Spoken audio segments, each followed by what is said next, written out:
الحمد لله نحمده ونستعينه ونستغفره ونؤمن به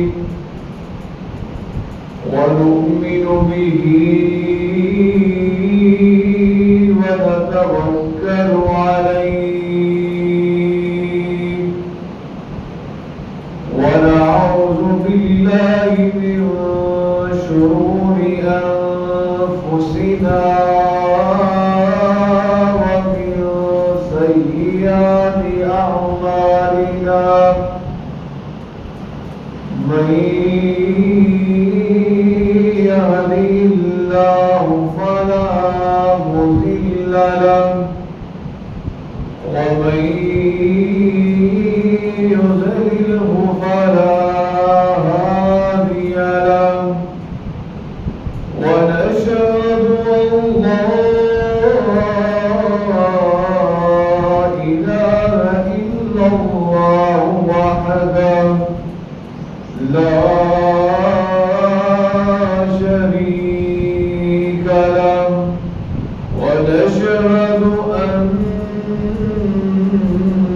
محمدا عبده ورسوله صلى الله عليه وعلى آله وسلم إن الله وملائكته يصلون على النبي يا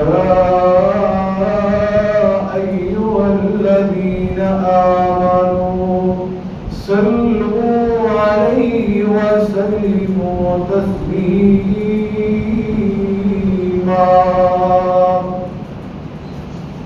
اللهم صل على محمد وعلى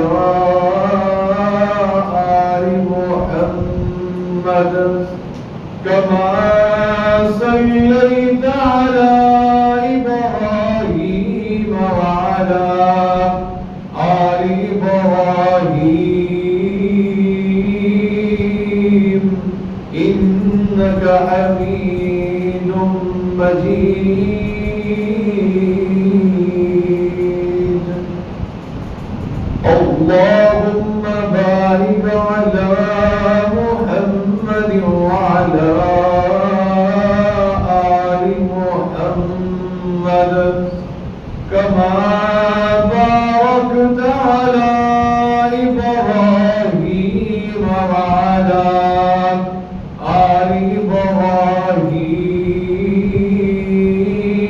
إبراهيم إنك حميد مجيد سبحانك لا علم لنا إلا ما علمتنا إنك أنت العليم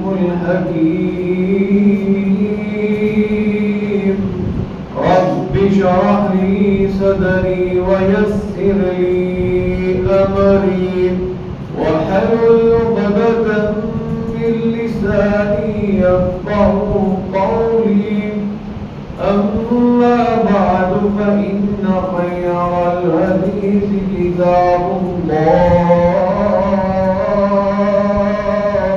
وخير الهدي هدي محمد صلى الله عليه وعلى آله وسلم وشر الأمور محدثاتها وكل محدثة بدعة وكل بدعة ضلالة وكل ضلالة في النار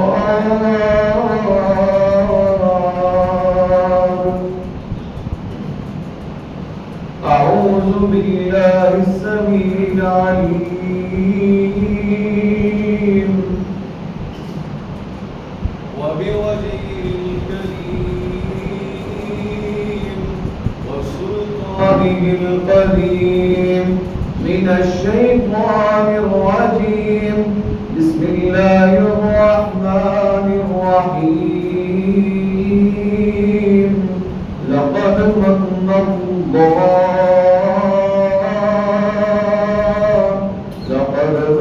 الله على المؤمنين إذ بعث فيهم رسولا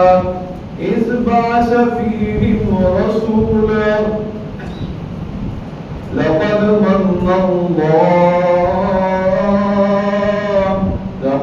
من الله على المؤمنين إذ بعث فيهم رسولا من أنفسهم يتلو عليهم آياته ويزكيهم ويعلمهم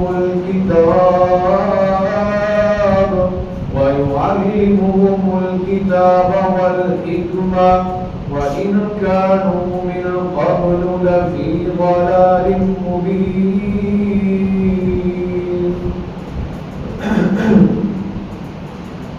ہر قسم کی حمد و ثنا بزرگی برتری بڑائی کبریائی اللہ رب العالمین کی ذات بابرکات کے لیے امینت لا تعداد اور بے شمار درود و سلام سید الاولین سید الآخرین سرور قرآن پیغمبر آخر زمان ہم سب کے ہادی و رہنما جناب محمد مصطفیٰ احمد مجتبی صلی اللہ علیہ وعلی آلہ وسلم کے ذات گرامی پر ہوں.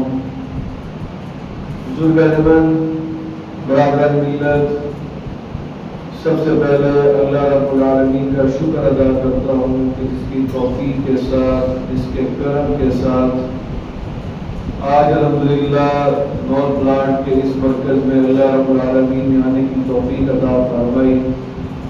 اللہ رب العالمین سے دعا ہے کہ اللہ رب العالمین ہمارا آنا، ہمارا اس کی گھر میں جمع ہونا اپنی بارگاہ میں قبول و منظور فرمائے.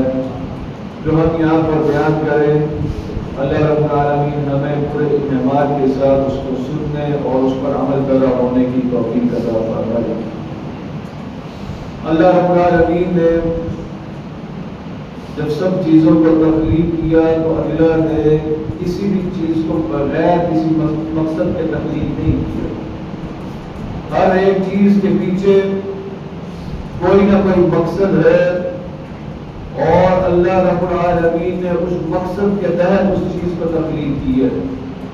کوئی بھی چیز اس دنیا میں، اس کائنات میں، اس روئے زمین میں یا دیگر جہانوں میں بھی اللہ نے تخلیق کی ہے تو وہ بغیر کسی وجہ کے تخلیق نہیں ہوئی. آپ اگر مشاہدہ کریں، نظر دوڑائیں تو ہم سورج کی طرف ہی اگر دیکھیں تو رات کی تاریکی کو صبح کے اجالے میں بدلنے کے لیے، مخلوق کو حرارت روشنی مہیا کرنے کے لیے، اسی طرح ہم اگر چاند پر نظر دوڑائیں تو صبح کے اجالے کو رات کی تاریکی میں بدلنے کے لیے اور اس کے ساتھ ساتھ چاند کی ساخت کے لحاظ سے ہم مہینوں کی تاریخوں کا علم لگاتے ہیں. ابھی رمضان مبارک جب شروع ہوا تو ہم نے دیکھا اچھا پہلا چاند ہے، پہلی تاریخ ہے، ہمیں تب پہلا روزہ رکھا. اسی طرح چاند کی جب 14ویں تاریخ ہوتی ہے ہمیں اندازہ ہو جاتا ہے کہ جب چاند پوری شکل میں بن چکا ہے، پورے آباداب سے چمک رہا ہے، اس کا مطلب ہے 14ویں کا چاند مکمل ہو گیا. اسی طرح آپ عید الفطر کا چاند یکم شوال کا چاند دیکھیں گے تو اس کے اوپر ہم لوگ فیصلہ کریں گے کہ آپ 29 روزے رکھیں گے یا 30 روزے رکھیں گے. اتنی ٹیکنالوجی آ جانے کے باوجود آج بھی ہم لوگ اس چاند کی ساخت کے لحاظ سے طریقوں کا علم لگا رہے ہیں.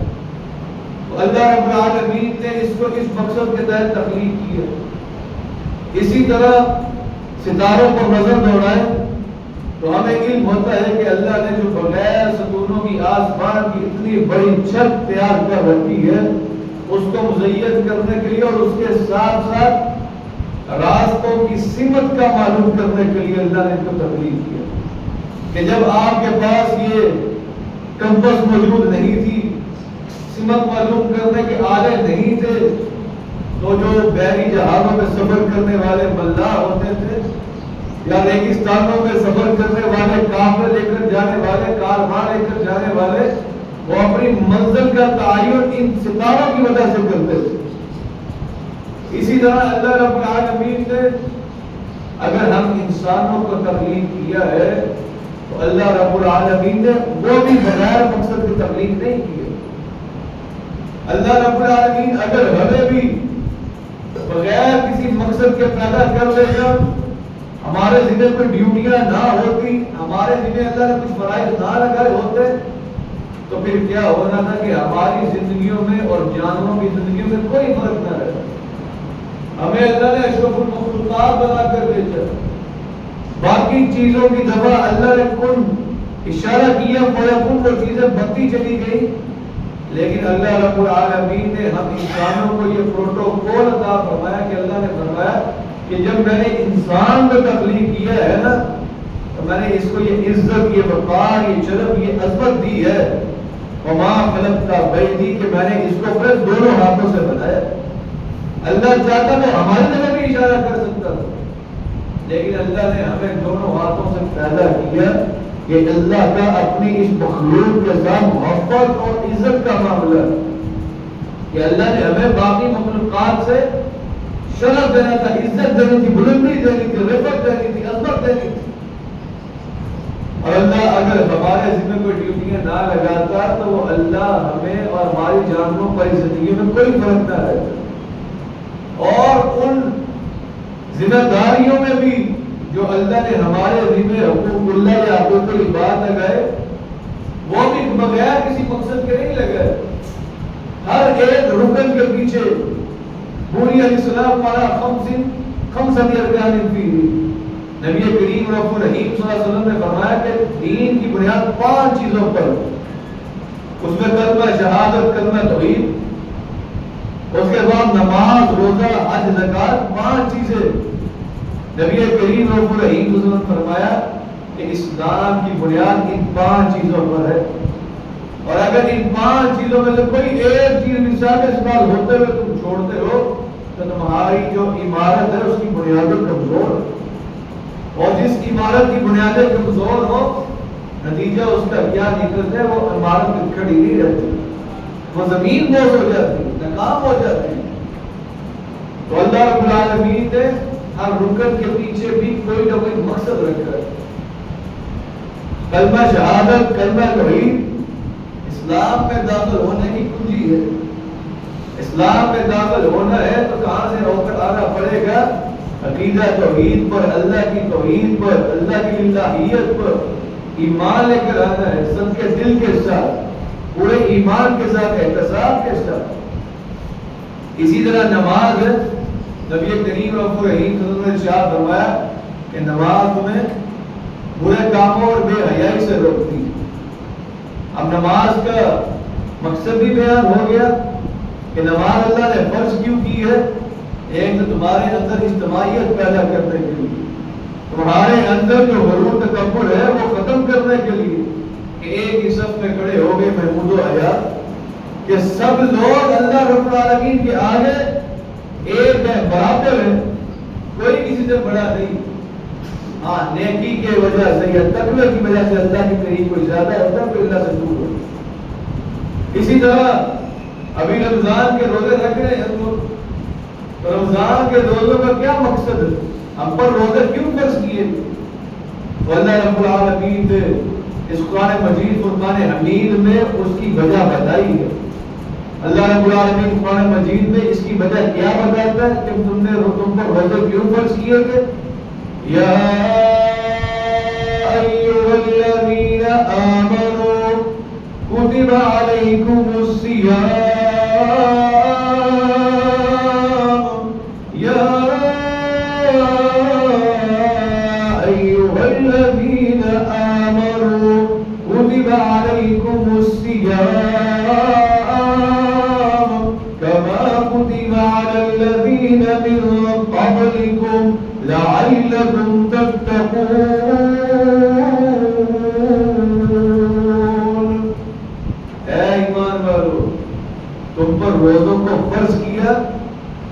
جیسا کہ تم سے پہلے لوگوں کے اوپر فرض کیا.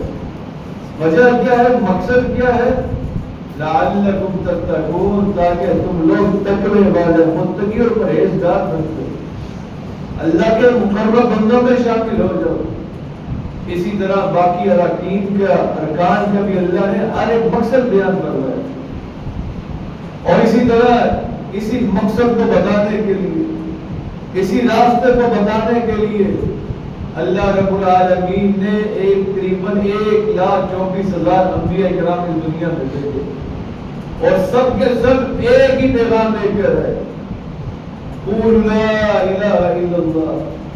یہ پیغام لے کے اعبدوا اللہ, کہ اس بات پر ایمان لے آؤ کہ اللہ کے سوا کوئی الہ نہیں, کوئی الہ نہیں ہے. اللہ توحید فی ذات, اللہ ذات میں بھی یکتا, توحید فی عبادات, اللہ عبادات میں بھی یکتا, کسی اور کی عبادت ہم نہیں کر سکتے. توحید فی صفات, کہ جو صفات اللہ کی ہے اللہ اس میں واحد ہے, کوئی اس میں شریک نہیں ہو سکتا. اس بات کا ایمان لے آؤ, اس بات پر یقین لے آؤ, کامل ایمان لے آؤ, دل میں یہ جذبہ پیدا کر دو. اور دوسرا پیغام لے کر وَاعْبُدُوا اللَّهَ, کہ اللہ کی بندگی کرو, اللہ کی اطاعت گزاری کرو. تمہاری تو تخلیق کا مقصد ہی ہے کہ وَمَا خَلَقْتُ الْجِنَّ وَالْإِنسَ إِلَّا لِيَعْبُدُونِ. اللہ خود بتا رہا ہے کہ میں نے جنوں انسانوں کو تخلیق کیوں کی ہے, کیا وجہ تھی؟ اِلَّا لِيَعْبُدُونِ, کہ یہ میری بندگی میں, میری غلامی میں زندگی بسر کرے. عبد, عبادت عبد سے نکلا ہوا, عبد عربی میں غلام کو کہتے ہیں. اور غلام کی کیا زندگی ہوتی کہ جب آقا نے کہہ دیا, مالک کا بلاوا آ گیا, پھر غلام نے یہ نہیں دیکھنا کہ میں آرام کر رہا ہوں, میں ریسٹ کر رہا ہوں, میں بیٹھا ہوں, میں فلاں کام کر رہا ہوں, فلاں جگہ مصروف ہوں. پھر اسے لبیک کہنا ہوتا ہے کہ ہاں آقا میں حاضر ہوں.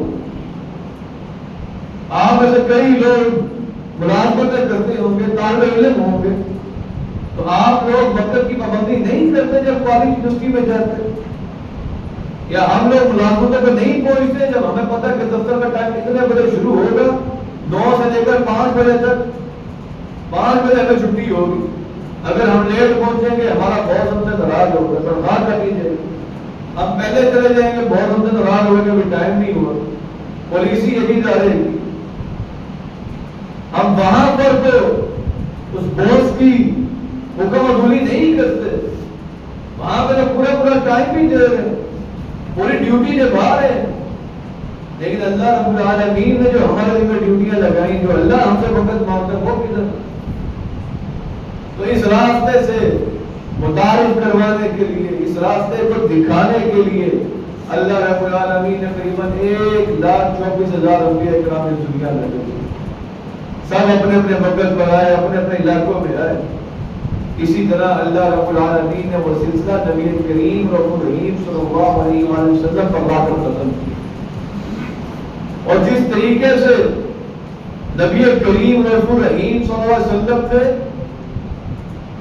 اس معاشرے کی اصلاح کی, وہ اپنی مثل آپ ہے کہ عرب کا وہ معاشرہ جہاں تشریف لے کر آئے, وہاں کے معاشرے میں کیا صورت حال کہ نہ وہاں پر عورتوں کو کوئی حقوق حاصل تھے, جہاں بیٹیوں کو منحوس سمجھا جاتا تھا, نحوست کی علامت سمجھا جاتا تھا, جہاں بیٹیوں کو زندہ دفن کر دینا, درگور کر دینا, جلا دینا یہ معمول تھا, جہاں پر غلام جانوں سے زیادہ بدتر زندگی گزارنے پر مجبور تھے, جہاں پر لوگ ظلمتوں اندھیروں میں ڈوبے ہوئے کہ جہاں پر جانور کو پہلے پانی پینے پلانے پر جھگڑے ہو جایا کرتے تھے, نسلوں کی نسلیں اس جھگڑوں پر چلا کرتی.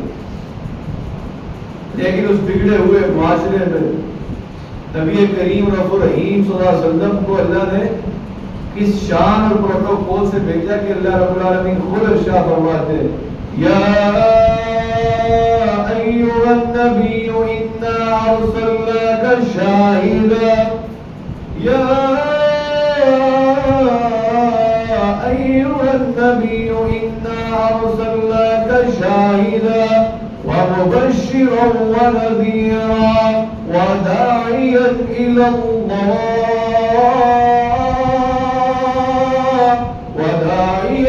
الله بإذنه وسراجا منيرا.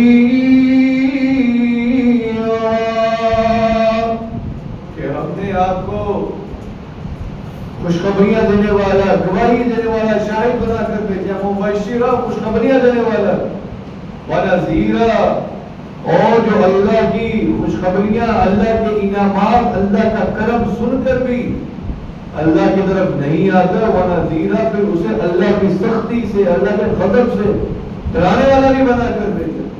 وداعیا الی اللہ بإذنہ اللہ کے حکم سے اللہ کی طرف بلانے والا بنا کر بھیجا. اور سراجا منیرا کہ جو لوگ ظلمتوں میں ڈوبے ہوئے، گناہوں کے اندھیروں میں ڈوبے ہوئے، انہیں لا کر ایمان کے نور سے منور کرنے کے لیے، روشنی دینے کے لیے، ان کو نور دینے کے لیے، وسراجا منیرا ان کو راستہ دکھانے کے لیے، ان کی زندگی کو روشن کرنے کے لیے، وسراجا منیرا ہم نے آپ کو روشن چراغ بنا کر بھیجا. اور اس معاشرے میں آ کر نبی کریم رسول رحیم صلی اللہ علیہ وآلہ وسلم نے 3 بڑے کام کیے. کیا کیا؟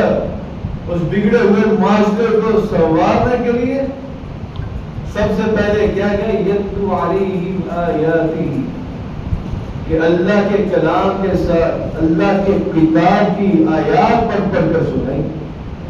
اور اللہ نے الحمدللہ اس قرآن مجید فرقان حمید میں یہ تاثیر رکھی ہوئی ہے کہ اگر ذرا سی بھی ابھی مٹی میں دل کی مٹی نرم ہے، زرخیزی موجود ہے، تو یقین جانے اگر قرآن اپنی آنکھوں سے کھول کر پڑھو گے نا، سمجھ کر پڑھو گے، تو یہ تمہارے دل کی کایا پلٹ سکتی ہے. تاثیر اس کی قرآن کی، کیونکہ یہ عام کتاب نہیں ہے، یہ اللہ کا کلام ہے. اللہ تم سے باتیں کر رہا ہے.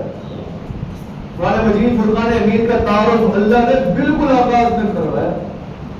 کبھی آپ نے سوچا ہے کہ اللہ نے پہلے ہی سورہ فاتحہ کے بعد پہلی آیات سورہ بقرہ کی آتی ہیں، اللہ نے اس میں ہی قرآن مجید کا تعارف کیوں کروا دیا کہ الف لام میم ذالک الکتاب لا ریب فیہ ھدی للمتقین. یہ وہ کتاب ہے جس میں شک کی گنجائش نہیں ہے. شک و شبہ سے بالا تر کتاب ہے. کیوں شک و شبہ سے بالا تر کتاب ہے؟ کیونکہ یہ تیرا میرا کلام نہیں، یہ اللہ کا کلام ہے. اللہ تم سے باتیں کر رہا ہے. کبھی یا ایھا الذین آمنوا کہہ کے، کبھی یا ایھا الناس کہہ کے، کبھی غور سے کھول کر تو پڑھو، سمجھ کر تو پڑھو تم سے اللہ کیا کہہ رہا ہے. مولا علی کرم اللہ وجہ کریم کا مجھے قول یاد ہے، وہ شاہ فرماتے ہیں کہ جب میرا دل کرتا ہے میرا اللہ مجھ سے باتیں کرے. یہ تو نبیوں والا پروٹوکول ہے نا. اللہ نبیوں سے باتیں کیا کرتا ہے، نبی اللہ سے باتیں کیا کرتے. موسیٰ علیہ السلام کو کلیم اللہ کا لقب ملا، اللہ سے کلام کرنے والا، اللہ سے باتیں کرنے والا.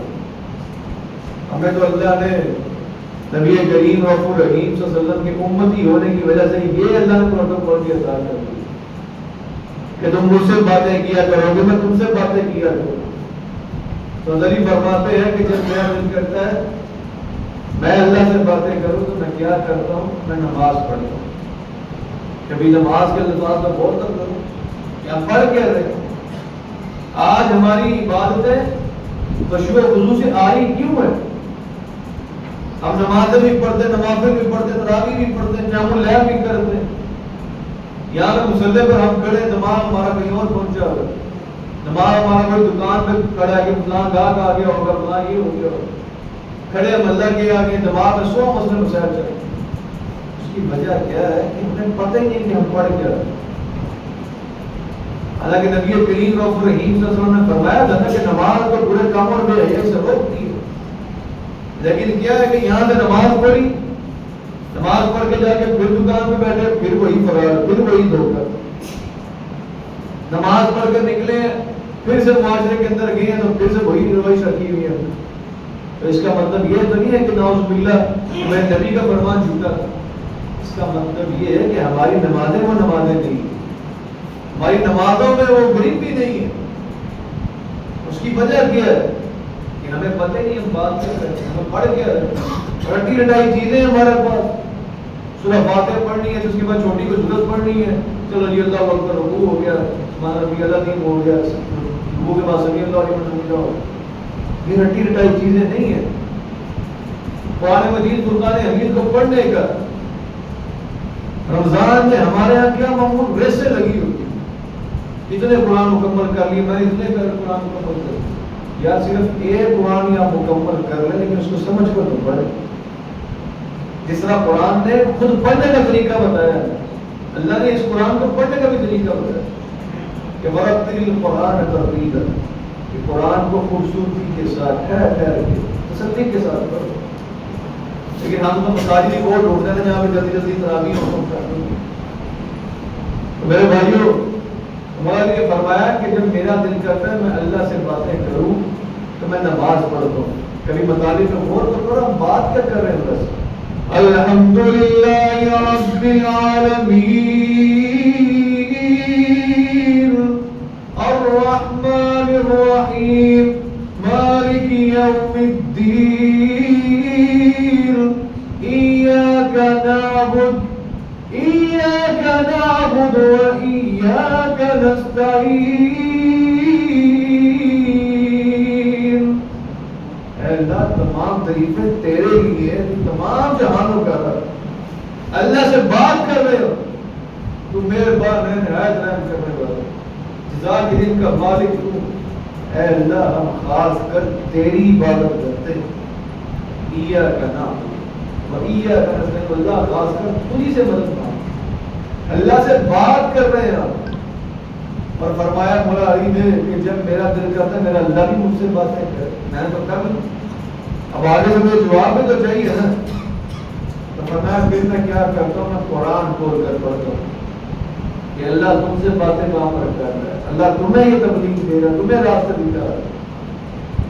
اس قرآن کے اندر یہ تاثیر موجود ہے۔ نبی کریم رسول رحیم صلی اللہ علیہ وسلم نے اس معاشرے کو صحیح کرنے کے لیے، راہ راست پہ لانے کے لیے، صراط مستقیم سے متعارف کروانے کے لیے یتلو علیہم آیاتہ، آپ نے آیات پڑھ پڑھ کر سنائی، ویزکیہم، تزکیہ نفس کیا، نفس پہ قابو پانا سکھایا، سب سے مشکل کام، اسی لیے تو کہا جہاد اکبر، جہاد بالنفس، اپنے آپ سے لڑائی، اپنے نفس پر قابو، یہ سب سے بڑا جہاد ہے۔ انسان کا اپنے اوپر کتنا کو قابو ہے، انسان کا اپنے نفس کے اوپر کتنا قابو، تزکیہ نفس کیا، یتلو علیہم آیاتہ ویزکیہم ویعلمہم الکتاب اور والحکمہ، اور اللہ نے، اللہ کے محبوب پیغمبر نے اپنے اصلاح کرنے کے لیے اپنے ساتھیوں کا تیسرا کام کیا کہ وَيُعَلِّمُهُمُ الْكِتَابَ وَالْحِکْمَةَ، ان کو کتاب کا اور حکمت و دانائی کا علم سکھایا۔ آج بھی ضرورت ہے اپنے آپ کی اصلاح کرنے کے لیے، اس معاشرے کی اصلاح کرنے کے لیے، آج بھی اگر چاہتے ہو اپنے آپ کو راہ راست پہ لانے کے لیے تو یہی اصول اپنا لو گے تو کامیاب ہو جاؤ۔ اور بھی چشم فلک نے دیکھا کہ جب میرے اللہ کے پیغمبر نے اس معاشرے کے اندر یہ کام کیے تو وہ لوگ جو کبھی مشرک ہوا کرتے تھے تو مواحد بن گئے، وہ لوگ جو کبھی خائن ہوا کرتے تھے امین بن گئے، ایماندار بن گئے، جو لوگ لات و منات و عزا کی پوجا کرنے والے تھے وہ اللہ رب العالمین کے آگے جھکنے والے بن گئے، وہ لوگ جو کبھی بھٹکے ہوئے تھے، جاہل تھے، ان پڑھ تھے، اللہ نے پھر ان کو یہ پروٹوکول عطا فرمایا، اللہ نے فرمایا رضی اللہ عنہ ورضوا عنہ، کہ یہ اللہ سے راضی ہو گئے، اللہ ان سے راضی ہو گئے۔ اور وہ جب اللہ کے محبوب پیغمبر سے رشتہ جڑا، اللہ کے دین کے ساتھ منسلک ہوئے، تو پھر کیا ہوا، وہ آئے تو ابو بکر سے نکلے تو صدیق اکبر بن کر، وہ آئے تو عمر بن خطاب تھے، نکلے تو فاروق اعظم بن کر، وہ آئے تو عثمان ابن عفان تھے، نکلے تو ذوالنورین عثمان غنی بن کر، آئے تو علی بن طالب تھے، نکلے تو حیدر کرار علی المرتضیٰ بن کر، شیر خدا بن کر، وہ آئے تو عبداللہ بن مسعود تھے، نکلے تو مفسر قرآن بن کر، وہ آئے تو ابو ہریرہ تھے، نکلے تو محدث فقیہ بن کر۔ میرے بھائیوں، یہ اللہ رب العالمین کا وعدہ ہے کہ جب انسان اللہ کے ساتھ رشتہ جوڑتا ہے، دین کے ساتھ رشتہ جوڑتا ہے، تو اللہ اس کو عظمت بلندیاں عطا فرماتا ہے۔ تو میرے بھائیوں، جب نبی کریم رب الرحیم صلی اللہ علیہ وآلہ وسلم نے تبلیغ کا یہ سلسلہ شروع کیا، تو اللہ کے محبوب پیغمبر نے سب سے پہلے اپنے رشتہ داروں کی دعوت کی، اور رشتہ داروں کی دعوت میں بڑے بڑے سردار بھی موجود تھے، تاجر بھی موجود تھے، داڑھیوں والے بھی موجود تھے، بزرگ بھی موجود تھے، جوان بھی موجود تھے۔ آپ نے سب کو بلا کے کہا کہ قولوا لا الہ الا اللہ تملک الارض والعجم، کہ تم لوگ اس بات پر ایمان لے آؤ کہ اللہ کے سوا کوئی اور الہ نہیں، کوئی اور ہستی نہیں ہے کہ جو اس چیز کے لائق ہو کہ ہماری پیشانیاں اس کے آگے جھکے۔ کوئی اور ایسی ہستی اللہ کے علاوہ نہیں ہے کہ جس کے علاوہ ہماری زبان جو ہے کسی اور کی تعریف بیان کرے۔ کوئی اور ہستی ایسی نہیں ہے کہ جس کی محبت سے ہمارا دل سرشار ہو، کوئی ایسی ہستی نہیں ہے کہ جس کی محبت سے ہمارا دل درد۔ صرف اللہ واحد ہے، کوئی اس کا شریک نہیں ہے، کوئی اور اس قابل نہیں ہے کہ ہم اس کی عبادت کریں۔ کوئی اور ایسا نہیں ہے جو ہمیں زندگی دینے والا ہے، کوئی اللہ کے علاوہ اور نہیں ہے، کوئی الہ ہے ہمیں زندگی دینے والا، ہمیں موت دینے والا، موت کے بعد دوبارہ زندگی دینے والا، جب ہم کچھ بھی نہیں تھے ہمیں تب پیدا کرنے والا، ہمیں رزق دینے والا، ہمارا رازق وہ، خالق وہ، مالک وہ، ہمیں اولادیں دینے والا، ہم سے اولادیں لینے والا، ہمیں بیٹے دینے والا، ہمیں بیٹیاں دینے والا، ہمیں ملے جلے عطا کرنے والا، ہمارے اوپر بارشیں نازل کرنے والا، اتنا سا بیج ڈال کر، اتنا تناور درخت بن کر تمہیں رزق مہیا کر کے دینے والا کون ہے؟ اللہ۔ بیماری دینے والا، شفا دینے والا کون ہے؟ ہمیں پالنے والا کون ہے؟ کیا اپنی مرضی سے بتاؤ مجھے، کیا اپنی مرضی سے تم ایک قدم بھی چل سکتے؟ میرا اللہ ہر شے کا مالک، میرا اللہ ہر شے کا رازق، میرا اللہ ہر شے کا خالق۔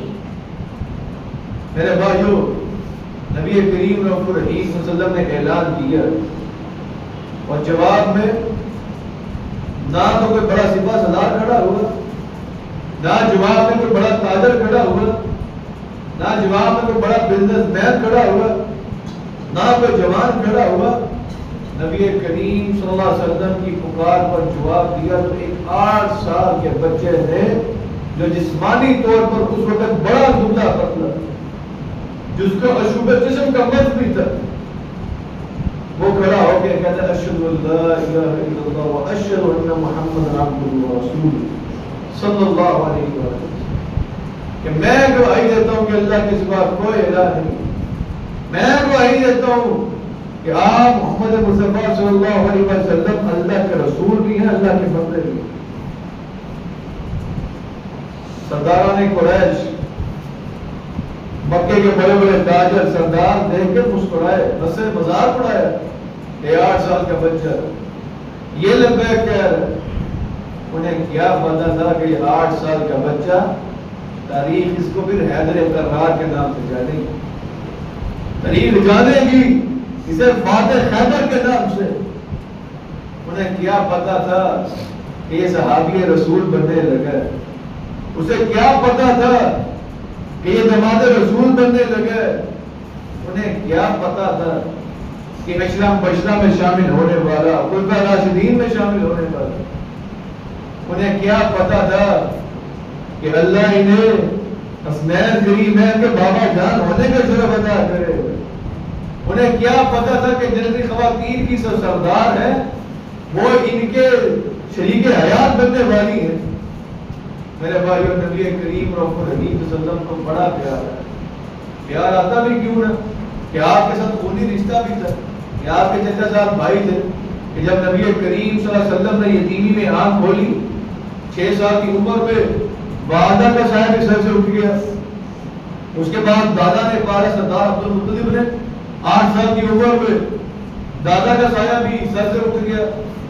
اس کے بعد ساری زندگی جب تک زندہ رہے حضرت ابو طالب چچا، انہوں نے نبی کریم صلی اللہ علیہ وسلم کو اپنے گھر میں پالا، اور نبی کریم صلی اللہ علیہ وسلم کے ساتھ محبت کا عالم ان کا یہ تھا کہ ان کے بارے میں یہ کہا جاتا تھا کہ نبی کریم صلی اللہ علیہ وسلم اگر جب تک دسترخوان میں نہیں آتے تھے انہوں نے اپنے باقی بچوں کو بالکل منع کیا ہوتا کہ جب تک محمد دسترخوان پر آ کر کھانا شروع نہیں کرے گا کسی اور میرے بیٹے کو اجازت نہیں کھانا، کیونکہ وہ ہاتھ ڈالتے ہوئے اس کھانے میں برکت ہو جاتی ہے.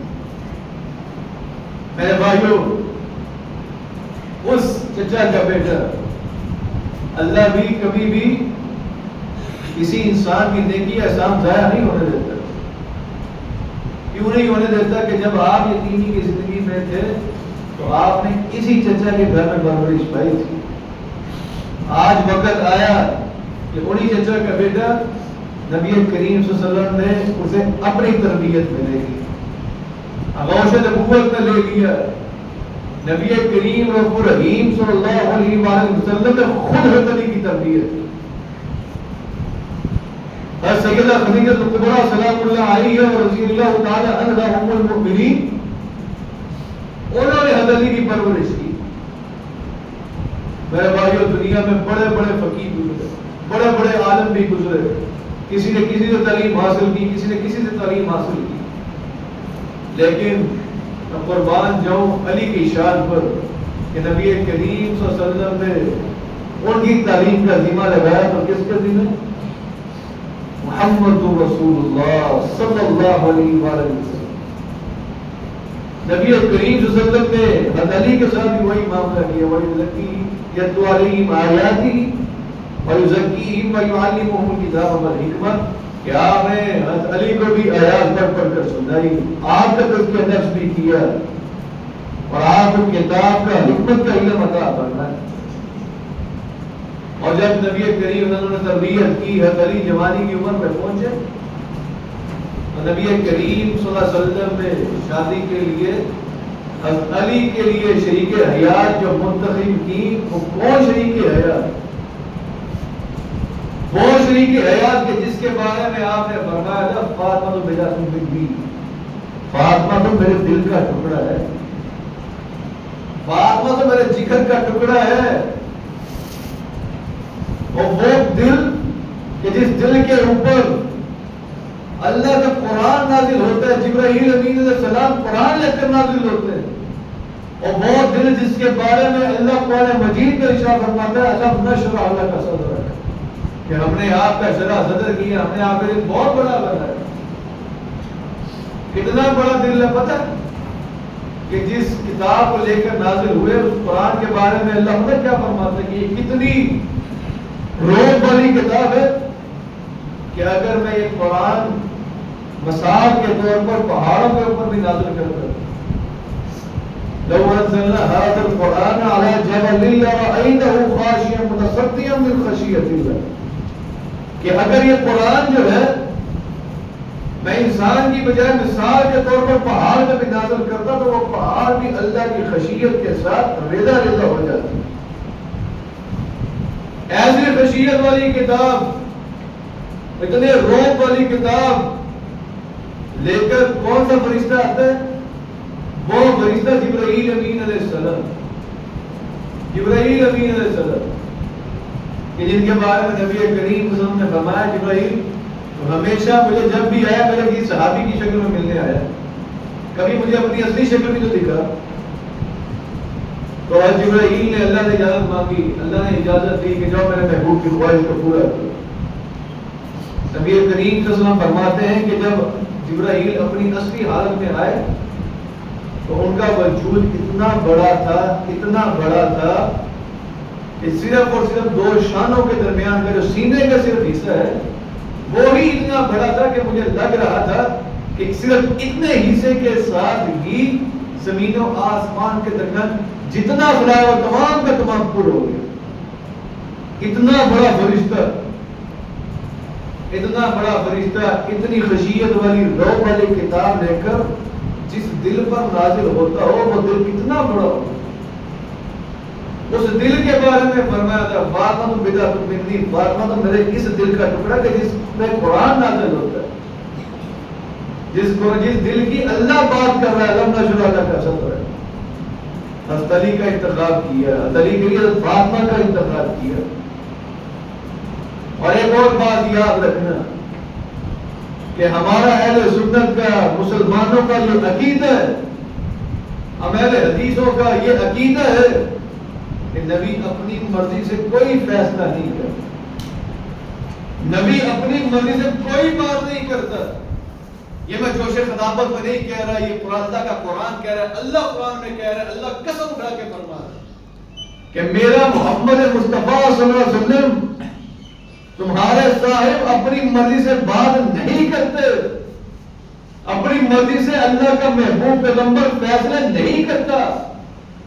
وَالنَّجْمِ إِذَا هَوَىٰ مَا ضَلَّ صَاحِبُكُمْ وَمَا غَوَىٰ وَمَا يَنطِقُ عَنِ الْهَوَىٰ إِنْ هُوَ إِلَّا وَحْيٌ يُوحَىٰ, کہ جب تک عرش سے وحی نازل نہیں نہ ہوتی, إِنْ هُوَ إِلَّا وَحْيٌ يُوحَىٰ, تب تک میرے محبوب پیغمبر کی زبان مبارک میں جنبش نہیں آتی.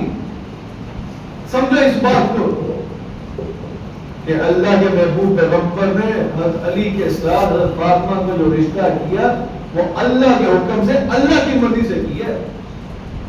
یہ بھی عام بات نہیں ہے. وہ رشتہ کیا. اس کے بعد نبی کریم رؤوف الرحیم صلی اللہ علیہ وسلم نے حضرت علی المرتضیٰ رضی اللہ تعالی عنہ کے ساتھ محبت, یہ ایمان کی کسوٹی مقرر کی ہے. آج اپنے دلوں کو ٹٹول کر جانا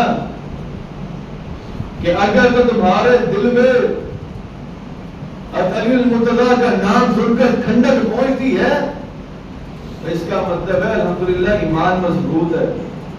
اور اگر ان کا نام سن کر دل میں بے چینی ہو جائے, طرح طرح کے شکوک و شبہات اٹھنے شروع ہو جائے, تو پھر اللہ کے آگے جا کے ہدایت کی معافی مانگو, ہدایت کی دعا کرو.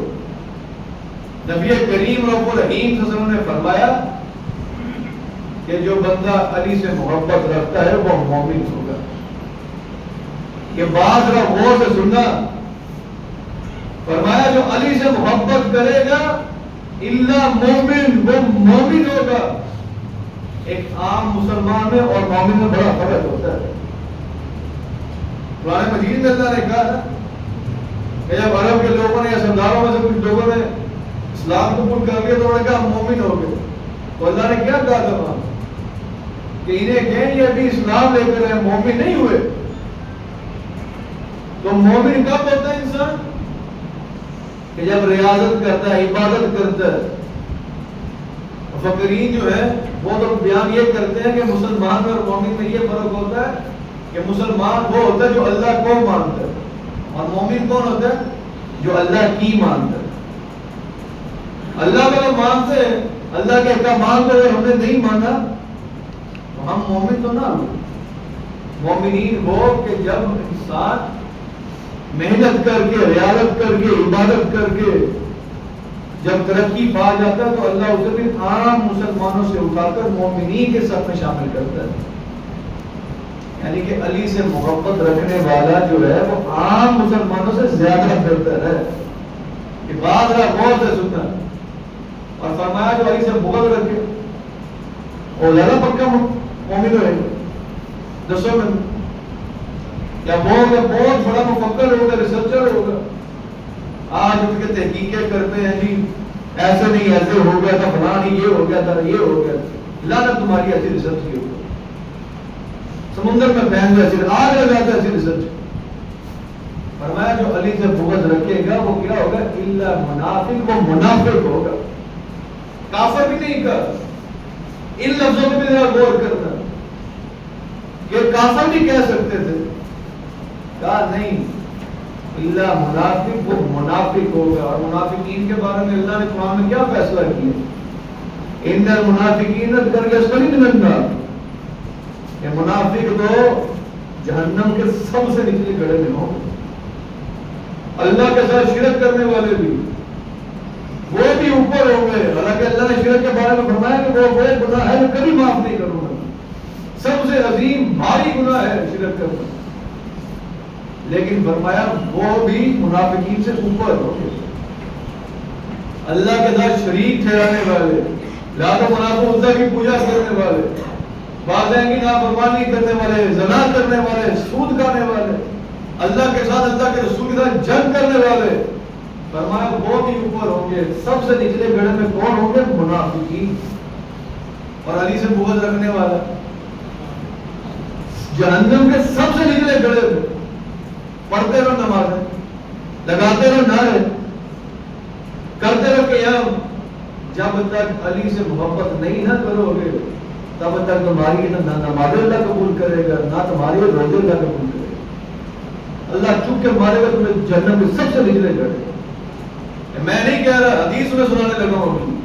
نبی کریم رب الرحیم صلی اللہ علیہ وسلم نے ارشاد فرمایا کہ ایک شخص روزے کی حالت میں ہو، احرام اس نے باندھا ہو، حج بیت اللہ یا عمرہ کر رہا ہو اور طواف کرتے ہوئے مقام ابراہیم پر کھڑا ہو کر نوافل ادا کر رہا ہو، اور سجدے کی حالت میں یا نوافل کی حالت میں اس کو موت آ جائے، تو ہم کیا کہیں گے؟ کتنا خوش نصیب آدمی کہ روزہ بھی رکھا ہوا، احرام بھی باندھا ہوا، طواف بھی کر رہا ہے، حج بیت اللہ کا عمرہ بھی کر رہا ہے، اللہ کے گھر کا طواف کر رہا ہے، مقام ابراہیم پر بھی کھڑا ہے، پاکی کی حالت میں ہے، باوضو حالت میں ہے، نماز پڑھتے ہوئے یا سجدے کے اندر اس کو موت آ گئی. اس سے خوبصورت موت کیا ہو سکتی؟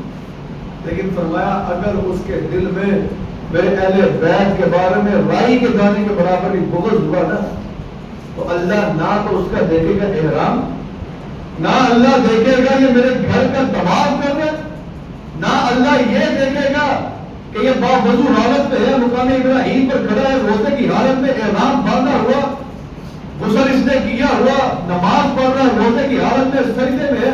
اللہ سیدھا اس کو اٹھا کے گا اور منہ کے بعد سیدھا جہنم میں دے ڈالے گا. تم نے ایویں سمجھا ہوگا علی کو، علی کی محبت کو، اہل بیت کو.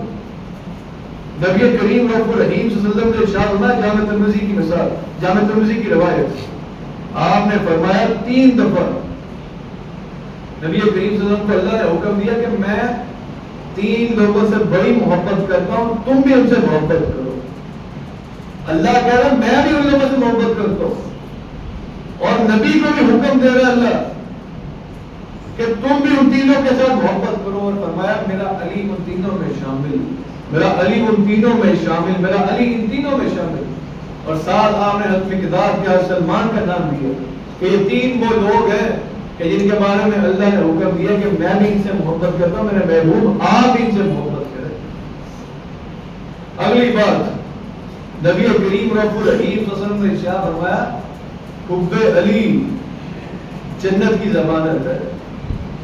جو شخص جنت چاہتا ہے، ہم تو چاہتے ہیں جنت، ساری زندگی محنت اسی لیے کر رہے ہیں، اور اس سے بڑی بات یہ اگر ہو جائے کہ ہمیں نبی کا ساتھ مل جائے، نبی کا پڑوس مل جائے. اللہ ہمارے اعمال تو اس قابل نہیں ہے، ہمارے اعمال تو اس قابل بھی نہیں ہے کہ ہم بخشے جائیں، لیکن ہم تیرے سے تیری بخشش کا سوال کرتے ہیں. اللہ جو ہم ٹوٹے پھوٹے اعمال کرتے ہیں، اللہ ان کو اپنی بارگاہ میں کئی گنا بڑھا کر قبول منظور فرما.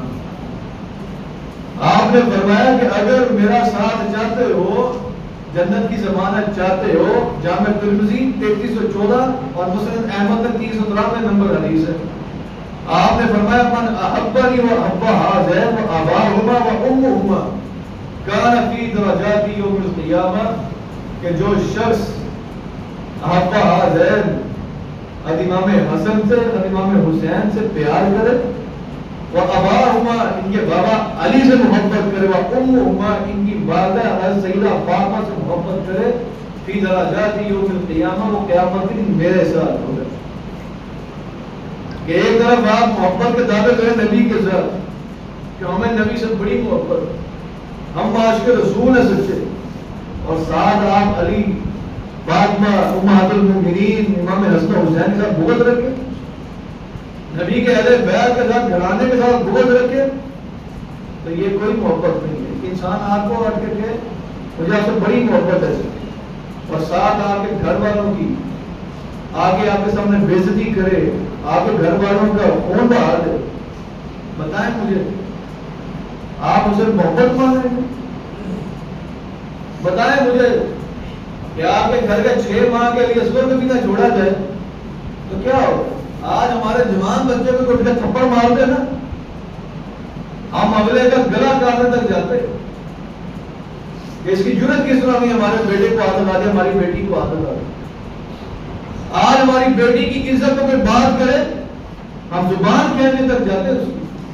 ایسی کتنے ایسی ہماری بیٹی کی عزت میں بات کیسے کی؟ اور مجھے بتاؤ جی جنہوں نے نبی کریم صلی اللہ علیہ وسلم کی آل کے ساتھ اولاد کے ساتھ یہ سلوک کیا تو کیا قیامت کے دن نبی کو منہ نہیں دکھانا چاہتے؟ کیا منہ دکھانا نبی کو چاہتے کہ نبی کریم رحیم صلی اللہ علیہ وسلم نے ہماری خاطر اس امت کی خاطر نبی نے طائف میں پتھر بھی کھائے، نبی نے اپنے آپ کو زخمی بھی کروایا، اور میں نبی کریم صلی اللہ علیہ وسلم کے زندان مبارک شہید ہوئے. آپ نے ہجرت بھی برداشت کی، آپ نے شریک حیات حضرت سیدہ عائشہ صدیقہ کے اوپر تہمت بھی برداشت کی، آپ نے بیٹیوں کے طلاقیں بھی برداشت کی، آپ نے اپنے نوازوں کی شہادتیں بھی برداشت کر دی. نبی نے آپ سے بدلہ پتہ کیا مانگا تھا ان ساری چیزوں میں؟ نبی نے صرف ایک چیز مانگی تھی، فرمایا تھا میرے اہل بیت کے بارے میں اللہ سے ڈرنا، میرے اہل بیت سے محبت کرتے رہنا. اور امت نے اس اہل بیت کے ساتھ کیا کیا؟ بڑی محبت کر کے دکھائی دی، بڑی محبت کر کے دکھائی. اتنی محبت ہم نے کر کے دکھا دی کہ ہم نے ایک بچہ 6 ماہ کا وہ بھی نہ چھوڑا. ہم نے یہ محبت کر کے دکھا دی کہ جن کی پردے کی مثالیں اللہ ہمیں دین ہمیں دیتا ہے، جن خواتین کو ہم نے ان کو بے پردہ کر کے دکھا دی. ہم نے بڑی محبت کر کے دکھا دی کہ آج جو بندہ اہل بیت کی بات، علی کی بات، حضرت امام حسن و حسین کی بات کرے ہم اسے سب سے پہلے راضی ہونے کا مطلب لگا دیں. یہ محبت کی ہم نے اہل بیت کے ساتھ، یہ انصاف کیا ہمیں نبی کے ساتھ. تو میرے بھائیو، نبی کریم رسول رحیم صلی اللہ علیہ وسلم نے علی کے بارے میں ارشاد فرمایا اگر جنت چاہتے ہو، میرا ساتھ چاہتے ہو، تمہارے اوپر لازم ہے آپ حسین امام حسن و حسین کے ساتھ محبت کرو. تمہارے اوپر فرض ہے کہ تم ان کے بابا علی سے محبت کرو. تمہارے اوپر فرض ہے کہ تم ان کی ماں دی سیدہ فاطمہ کے ساتھ محبت کرو. کون حسن و حسین؟ نبی کریم رسول رحیم صلی اللہ علیہ وسلم پر جب اللہ نے قرآن مجید فرقان حمید کی آیت نازل فرمائی، اللہ نے فرمایا انما یرید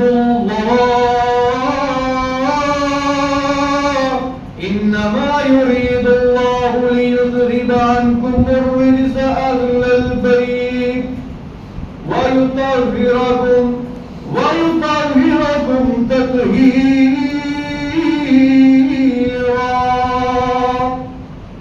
کہ ہم نے اہل بیت سے ناپاکی کو، نجاست کو اس طرح سے دور کر دیا، ان کو پاک صاف کر دیا، وَيُطَهِّرَكُمْ تَطْهِيرًا، جیسا کہ پاک صاف کرنے کا حق ہوتا ہے. جب یہ آیت نازل ہوئی نا تو نبی کریم رسول رحیم صلی اللہ علیہ وسلم نے اپنے سر مبارک کے اوپر کالی کمری ڈالی. فنادى علی، علی کو بلایا، اس چادر مبارک میں ان کو بٹھا کر ان کے سر مبارک کے اوپر بھی چادر ڈالی. فنادى فاطمہ، فاطمہ کو بھی بلایا، امام حسن و حسین کو بھی بلایا، ان کے اوپر چادر سارے کے اوپر ڈال کے فرمایا اللہ کے محبوب پیغمبر نے اللہم ہؤلاء اہل البیت، اے اللہ کے میرے اہل بیت ہیں. علی اہل بیت میں شامل. کون اہل بیت؟ کون آل رسول؟ کہ آج جب تک تم اس آل کے اوپر، اس اولاد کے اوپر درود نہیں بھیجتے ہو، تب تک تمہارا درود ہی مکمل نہیں ہوتا۔ کون سا درود؟ آؤ میں تمہیں بتاتا ہوں۔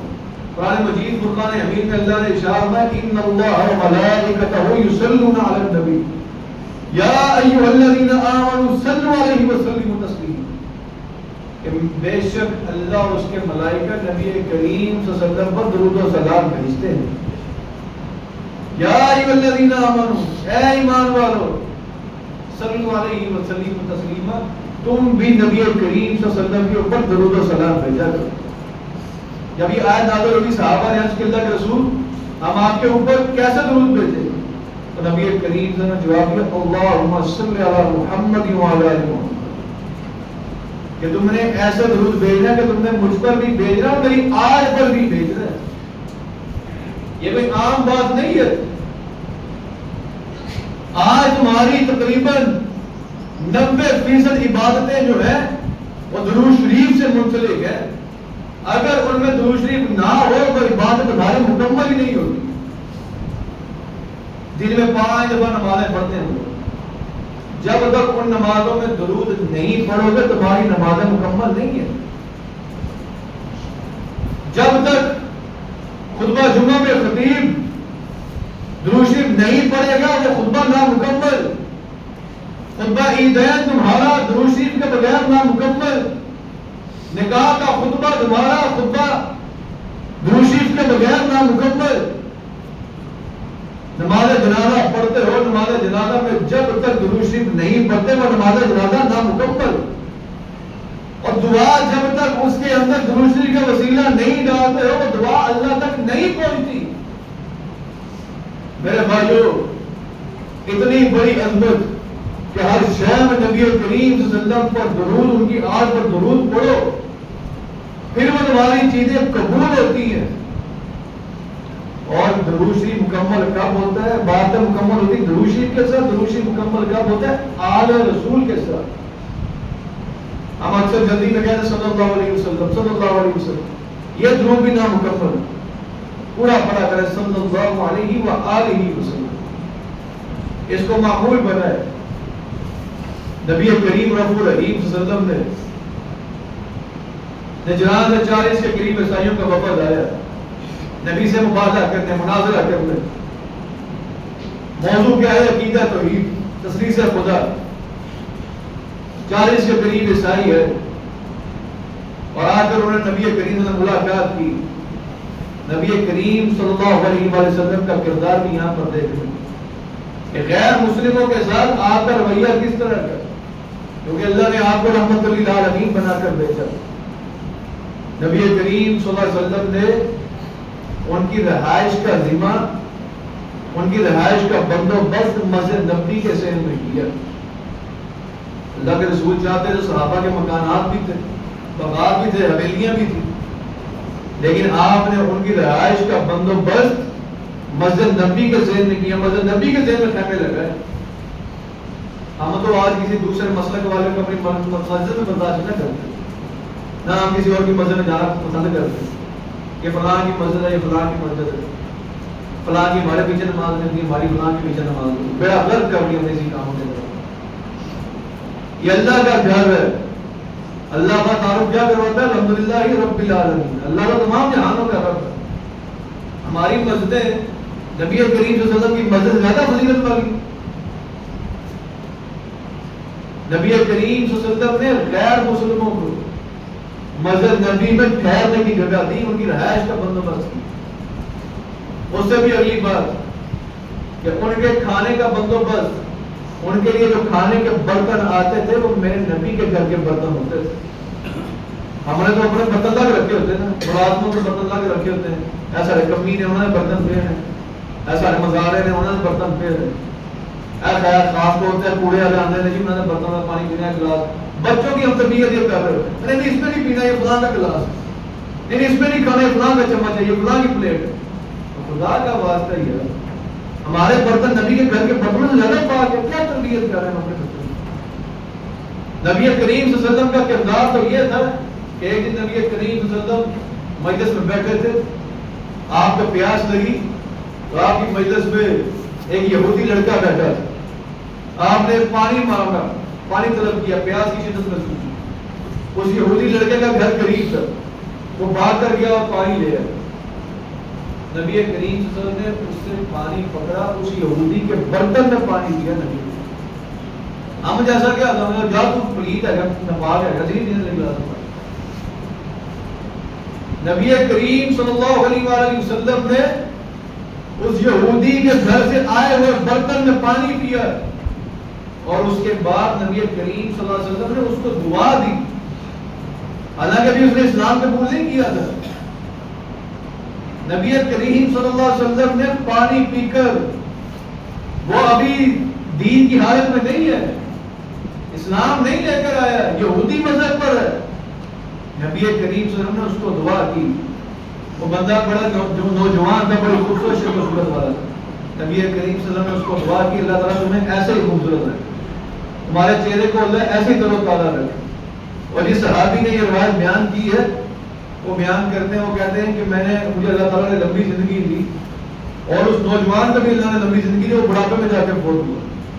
کہا جب وہ فوت ہوا مجھے پتہ چلا تو میرے ذہن میں فوراً وہ دعا ہی نبی صلی اللہ علیہ وسلم نے دی تھی، کہا میں جلدی سے گیا اسے گھر، اور جا کے دیکھا تو نبی کریم رب الرحیم صلی اللہ علیہ وآلہ وسلم کی دعا کی برکت سے اس بڑھاپے کی عمر میں بھی اس چہرے کو ویسے ہی اللہ نے تر و تازہ رکھا، اور وہ مرا بھی یہودی ہو کر ہی۔ یہ بات اس ذہن میں رکھنا، میرا نبی تو خیر مسلموں کے دعائیں دے رہا ہے، اپنی مسجد میں ٹھہرنے کی جگہ دے رہا ہے، ان کو کھانا دے رہا ہے، اور اس سے بھی بڑی بات کہ جب ان کی عبادت کا ٹائم ہوا ان کو ذرا پریشانی لاحق ہوئی کہ اب ہم کہاں جا کر اپنی عبادت کریں، تو نبی کریم صلی اللہ علیہ وسلم نے ان سے پوچھا کہ کیا بات ہے، کیا معاملہ ہے؟ کہا ہماری عبادت کا وقت ہو گیا، ہم عبادت کرنی، کہاں جائیں آپ بتائیں ہمیں؟ تو فرمایا کسی مسجد کے اندر اپنے طریقے کے ساتھ عبادت کرو۔ ہمارے دوسرے بھائی آتے ہیں دوسرے مسلک یا دوسرے مذہب کی طرف، وہ اسی اللہ کے آگے جھکتے ہیں نا، اس اللہ کے آگے ہم جھک رہے ہیں، یا وہ کسی اور کی طرف رک کر کے نماز پڑھ رہے ہوتے۔ اللہ کے بندو، ہمیں اللہ رب العالمین نے ایک بنا کر بھیجا، دین والا، ایمان والا، مسلمان بنا کر بھیجا۔ یہ صرف چھوٹے چھوٹے مسئلے 99% ہماری مماثلت ہے، ہم ان کو چھوڑ کر 1% کے اوپر لگے رہے، فلانا بھی کافر ہے، فلانا بھی کافر ہے۔ آخری بات نبی کریم صلی اللہ علیہ وسلم نے فرمایا کہ جو شخص کسی کے اوپر کافر ہونے کا فتویٰ لگاتا ہے، یہ الزام لگاتا ہے، اور وہ بندہ آگے سے کافر نہیں ہوتا، تو وہ الزام جو ہے وہ بندے کے اوپر واپس آ جاتا ہے، وہ بندہ خود دار اسلام سے خارج ہو جاتا ہے۔ اور آج ہمارے مولوی روز کھڑے ہو کے فتوے دے رہے ہوتے ہیں، روز امر رسول کے اوپر کھڑے ہو کر اس دین کے نام کے اوپر جتنی انہیں عزتیں کمائی ہوتی ہیں، وہ اپنی عزتیں ایسے دین کے نام کے اوپر اسی دین کو لے کر لوگوں کو لڑوا رہے ہوتے ہیں۔ کیا دین کا حق ادا کر رہے ہیں؟ اللہ نے ہمیں جڑنے والا بنا کر بھیجا تھا، نبی ہمیں جوڑ کر گئے تھے، ایک امت بنا کر گئے تھے۔ تو 99% اگر ہمارے اپنے مماثلتیں ہیں، پہلے ان کو تو بیان کر دو، 1% کو بعد بیان کر رہے ہیں۔ کافر ہونے کا فتویٰ لگا تھا، ایک نے فرمایا لا یکفر احد من اہل القبلہ، جو بندہ بیت اللہ کو اپنا قبلہ مانتا ہو آپ اسے کبھی کافر نہیں کہہ سکتے۔ آپ اپنی آنکھوں سے بھی دیکھ لینا کہ وہ کسی قبر کو سجدہ کر رہا ہے، کسی غیر اللہ سے مانگ رہا ہے، تو آپ اس کو یہ کہہ سکتے ہیں کہ تمہاری یہ حرکت جو ہے یہ مسلمانوں والی نہیں ہے، آپ اسے پھر بھی کافر نہیں کہہ سکتے۔ تو اللہ رب العالمین سے دعا ہے کہ اللہ رب العالمین ہمیں صحیح معنوں میں دین کا فہم نصیب فرمائے۔ اللہ رب العالمین ہمیں اہل بیت اطہار کی سچی محبت نصیب فرمائے، صحابہ کرام کی سچی محبت نصیب فرمائے۔ وآخر دعوانا الحمدللہ۔